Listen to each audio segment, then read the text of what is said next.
नमस्कार नमस्कार आपल्या सर्वांचं स्वागत आहे।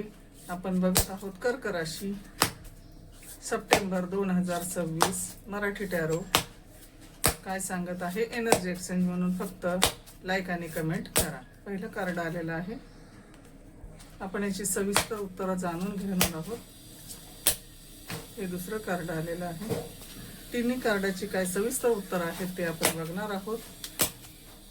कर्क राशीसाठी टॅरो ट्रेडिंग हे तिसरं कार्ड आहे। आपण एक एक कार्ड आता समजून घेऊया।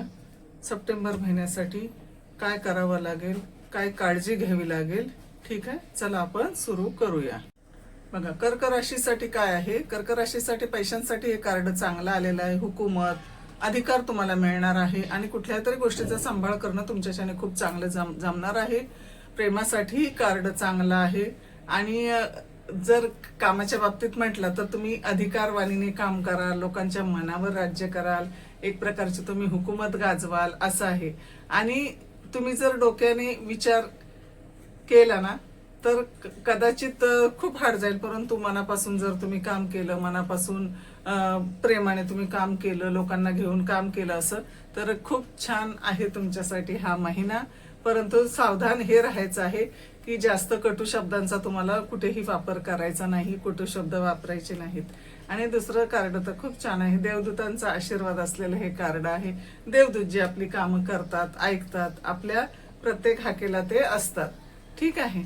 पण काय होतं ह्याच्यामुळे आकाशातून देवदूत आपल्याला आशीर्वाद देतात, बरोबर आहे। पैशाच्या बाबतीत, कामाच्या बाबतीत वेगळा विचार करून बघायचे आहे तुम्हाला।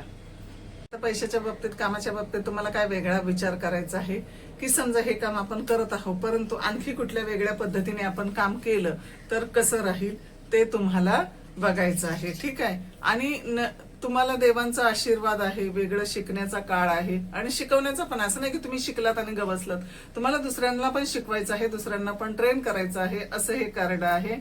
आणि हे कार्डच असे की देवदूत सर्वांना स्वर्गातून आशीर्वाद देतात आहे।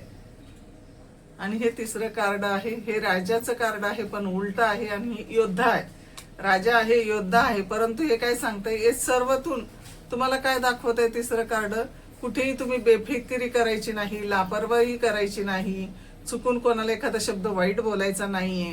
हे असं का दाखवतंय कार्ड, कारण कधी कधी व्यक्तीकडे अधिकार आल्यानंतर व्यक्तीला काय वाटतं की मी कोणाकडून काम करून घेऊ, कसं करून घेऊ, अशा खूप साऱ्या डोक्यामध्ये कल्पना असतात। परंतु तुम्ही प्रत्येक गोष्टी कागदपत्रावरती सही करून घेताना, देताना तुम्ही व्यवस्थित कागदपत्र चेक करायचे आहेत, कोणी कसं काम केलं याच्यावरती तुम्हाला नजर टाकायची आहे, कोणावरही विसंबून तुम्हाला राहायचं नाहीये।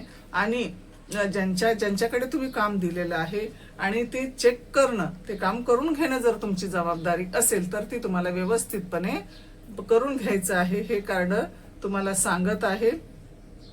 आणि जर तुम्ही लापरवाही केली आणि जास्त नंतर विचार केला तर त्याच्यापासून काही फायदा होणार नाही। म्हणून आताच तुम्हाला सावध राहून खूप सारे निर्णय घ्यायचे आहेत, असं हे कार्ड दाखवत आहेत। भेटूया पुढच्या व्हिडिओमध्ये, धन्यवाद।